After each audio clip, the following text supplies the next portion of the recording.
চল বন্ধু, তোকে আমার জিএফ এর সাথে দেখা করে দেবো আজকে। ঠিক আছে চল। হাই, ও তুমি আসছো? Meet my friend Delwar. দেখ বাটপাড়ির বন্ধু বাটপাড়ি হয়। মানে? তুমি না আমাকে ভালোবাসো? হ্যাঁ, আমি তোমাকে অনেক ভালোবাসি। তাই? হ্যাঁ অবশ্যই। তুমি তুমি আমাকে ভালোবাসো না লিজাকে ভালোবাসো?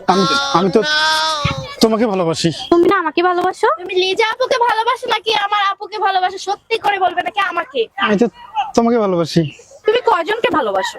আমি তোমাদের সকলকে ভালোবাসি। এই ধর ধর ধর ধর ধর ধর